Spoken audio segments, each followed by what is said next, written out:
If you have given NEET 2024 and you have been allotted to Bakura Shamilani Medical College and Hospital, you might be curious about these things. Hostel का फी कितना है, hostel में कितने लोग रहते हैं, mess का खाना कैसा है. तो in this video we are going to see everything in detail. Myself Bipasha Bose, a third professional MBBS student from Bakura Shamilani Medical College and Hospital. So first of all, begin with how to apply for the hostel.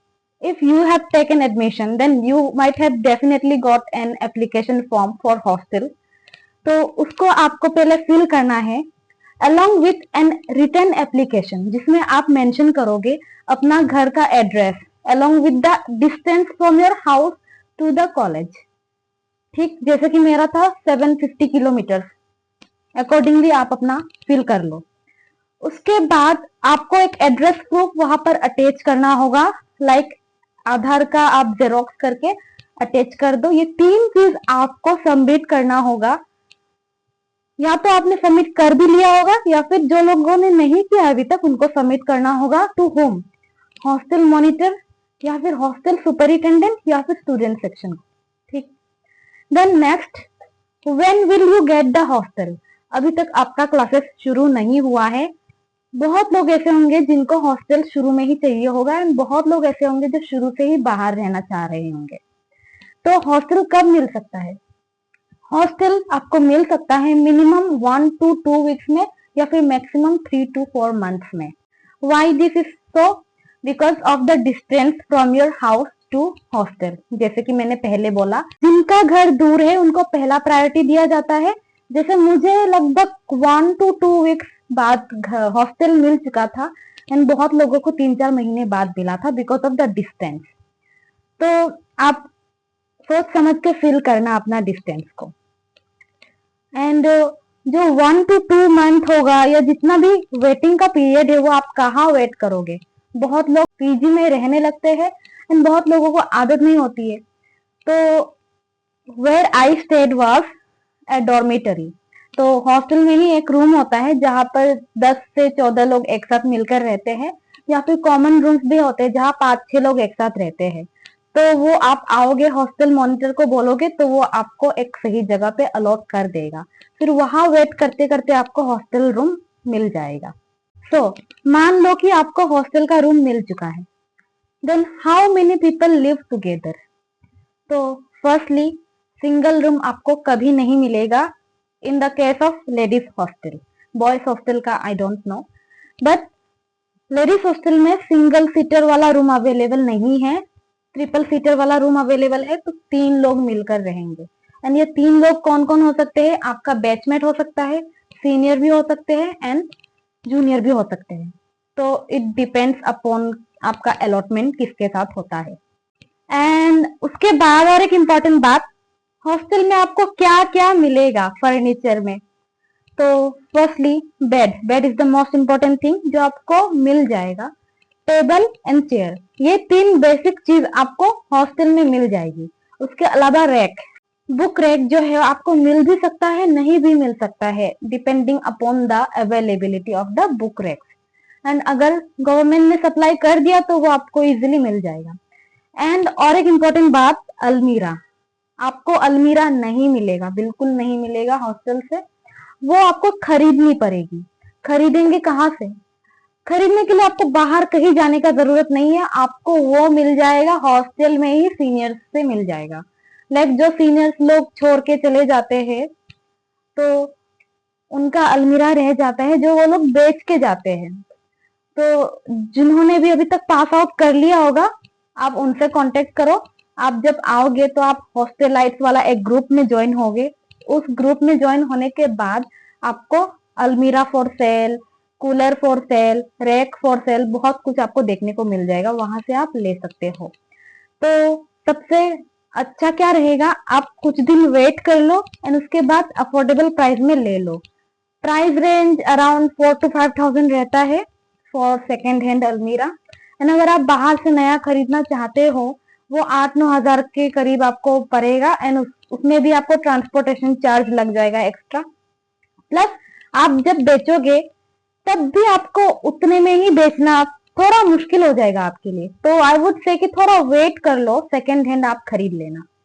And तब तक आप कपड़े कहाँ रखोगे, उसके लिए आप अपने घर से हैंगर लाओ, बैग लाओ, एक्स्ट्रा स्टोरेज बॉक्स लाओ। तो मैं तो अपना ट्रॉली में एंड कपड़ों का एक बैग था, उसी में मैं रखती थी। मैंने 1 साल तक ऐसे ही एडजस्ट किया। उसके बाद सेकेंड ईयर में मैंने अलमीरा खरीद लिया था, वो भी 4-5 हजार के अंदर। That was a good option for me. Then hostel का क्लोजिंग टाइम कितना है? तो फर्स्ट ईयर वालों के लिए अगर मैं बात करूँ तो हॉस्टल का क्लोजिंग टाइम है रात के 8 बजे। उसके बाद आपको ना तो बाहर जाना अलाउड है, ना तो बाहर से अंदर आना अलाउड है। तो it is to be strictly followed because of the environment of the place. तो आप हॉस्टल आओगे, उसके बाद आपको बहुत सारे सेट ऑफ रूल्स दिया जाएगा, that is to be followed by the first year students. Hostel का अलग रूल है, मेस का अलग रूल हो गया, एंड बेसिक एटिकेट्स वाला अलग रूल हो गया, that is to be followed by the first year students. तो वो जब आप हॉस्टल में पहली बार आओगे तभी आपको पता चलेगा, बिकॉज सब कुछ एक ही वीडियो में कंपाइल करना is not possible. Then talking about the khana, mess का फूड कैसा है? तो खाने की क्वालिटी की अगर मैं बात करूँ तो जब मैं शुरू शुरू में आई थी तब मैंने कहीं बाहर खा लिया था, एंड मुझे बाहर का खाना बहुत ज्यादा गंदा लगा, टू बी ऑनेस्ट बहुत ज्यादा गंदा लगा। उसके कंपैरिजन में मुझे हॉस्टल का खाना बहुत अच्छा लगा था। लाइक मुझे लगा था कि मैं घूम फिर के वापस हॉस्टल में ही आने लग जाऊंगी खाने के लिए। तो हॉस्टल में खाने का कितना लगेगा? लंच में आपको 50 to 60 लगेगा, डिनर में भी आपको 50 to 60 लगेगा, ब्रेकफास्ट आपका 20-30 में हो जाएगा, एंड जो इवनिंग स्नैक होता है वो भी आपका 20-30 में हो जाएगा। तो कुल मिला के अगर आपने प्रॉपरली टाइम टू टाइम हमेशा मील लिया मेस से, तो आपका 4-5 हजार का खर्चा हो जाएगा मिनिमम। अगर खर्चा आप करो तो आपका 3000 तो मिनिमम लगेगा ही। और अगर आपको कभी मन करे बाहर से खाने का तो आप मेस ऑफ भी करवा सकते हो। ये सिस्टम यहाँ का बहुत अच्छा है कि अगर आप ना खाओ तो आपको कोई चार्जेस नहीं लगेगा, आप मील ऑन एंड ऑफ दोनों करवा सकते हो। जब भी आपको कभी नहीं खाना रहेगा आप ऑफ करवा दो, उस टाइम का आपका चार्ज नहीं लगेगा, बट वो एडवांस में आपको बोलना पड़ेगा। तब आप या तो खुद से बना के खा सकते हो या फिर बाहर से मंगवा के। फर्स्ट ईयर वाले तो मैक्सिमम टाइम मेस से ही खाते हैं क्योंकि उनको टाइम नहीं मिलता है कि वो खुद से बनाए। अभी जब हम थर्ड ईयर में आ चुके हैं तब जाके हम थोड़ा खुद से बना भी लेते हैं, तो इंडक्शन वगैरह का भी जरूरत पड़ जाता है। So this takes me to my next point, क्या इलेक्ट्रिक इंडक्शन केटल वगैरह अलाउड है कि नहीं? तो या it is allowed in our hostel, there is no restriction as such, but कभी कभी चेकिंग आता है, सुपरविजन आता है ऊपर से, तो तब हमें बोला जाता है कि take care of your belongings. थोड़ा मतलब इलेक्ट्रिक अप्लायंसेस को थोड़ा संभाल के रखा करो, बिकॉज बहुत सारा इलेक्ट्रिक अप्लायंस होगा तो आपके लिए थोड़ा दिक्कत हो सकता है। तो जैसे आप शुरू में आओगे तो आपको इलेक्ट्रिक केटल की जरूरत पड़ेगी, इलेक्ट्रिक इंडक्शन का आपको उतना जरूरत नहीं पड़ेगा।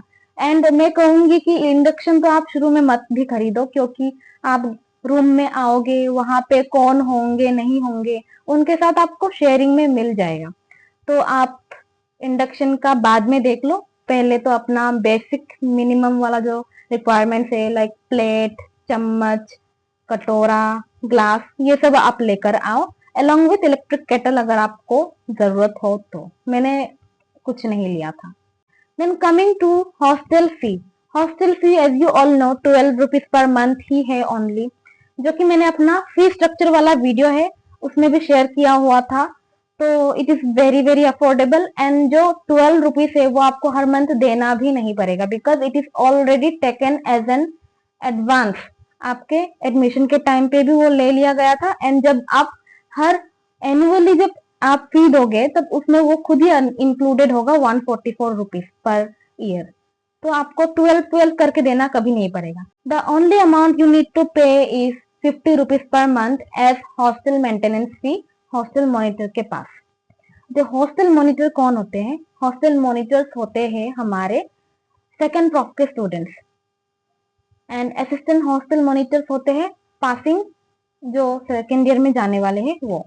तो ये लोग मिलके हॉस्टल का संभालते हैं। हॉस्टल का सुपरिटेंडेंट होता है हमारे कॉलेज के professor. Then coming to our next point, क्या हॉस्टल में जिम है या प्लेग्राउंड है? तो या जिम भी है, प्लेग्राउंड भी है। जिम इज लाइक कि बहुत मिनिमल सा चीज है, ट्रेडमिल है, डंबल वगैरह है, तो आप बेसिक मिनिमम एक्सरसाइज वगैरह कर सकते हो। It's not like very hi fi वाला जिम जो आप सोच रहे हो, बट या अवेलेबल है। देन प्लेग्राउंड, बैडमिंटन कोर्ट है हमारे हॉस्टल के पीछे, तो वहां पर हर साल एक बार बैडमिंटन टूर्नामेंट होता है, बहुत बढ़िया सा होता है। एंड उसके अलावा जो भी गेम्स होते हैं, कैरम हो गया, कार्ड्स हो गया, हर चीज होता है साइनेप्स में एंड न्यूक्लियस में, जो हमारा फ्रेशर एंड फेस्ट है, उसमें हर साल होता है। तो 10 दिन का तो हमारा प्री साइनेप्टिक इवेंट्स होते हैं, प्री न्यूक्लियस इवेंट्स होते हैं, तो उसमें भी बहुत मजा आता है। तो आई थिंक कि मैंने हर एक चीज के बारे में बात कर लिया है। एंड और जो इम्पोर्टेंट चीज है, आपको क्या क्या लाने चाहिए अपने घर से या नहीं लाना चाहिए, तो वो मैंने ऑलरेडी डिस्कस कर लिया है अपना पुराना वीडियो में, प्लीज जाके वो देख लो। एंड या हॉस्टल का जो पानी एंड इलेक्ट्रिसिटी का जो है, आपको हमेशा अवेलेबल मिलेगा। इलेक्ट्रिसिटी भी लाइक रहता ही है ऑलमोस्ट, वो कभी कभार डिस्टर्ब करता है, that is very like normal, because hostel में एंड गवर्नमेंट हॉस्टल में ये होना इज वेरी वेरी नॉर्मल। या बट पानी का दिक्कत थोड़ा ज्यादा होता है, तो इसके लिए आप पहले से प्रिपेयर्ड रहना। पानी के लिए आप पीने वाला पानी आपको कहीं से स्टोर करके रखना पड़ सकता है, क्योंकि कभी कभी बहुत दिक्कत हो जाता है पानी को लेकर, to be very very honest. मैंने खुद अकेला बहुत ज्यादा कुछ फेस नहीं किया है, बिकॉज जो भी होता है सबका कॉमन प्रॉब्लम होता है, तो आपको अकेले कुछ फेस करने की जरूरत नहीं पड़ेगी, कुछ ना कुछ सॉल्यूशन वहां निकल ही जाता है उस टाइम। तो आई थिंक कि मैंने हर एक चीज के बारे में बात कर लिया है। अगर मैंने कुछ मिस कर लिया हो तो please comment down, I be very happy to help you. तो मिलते हैं नेक्स्ट वीडियो में, till then take care, bye bye, see you, have a great day.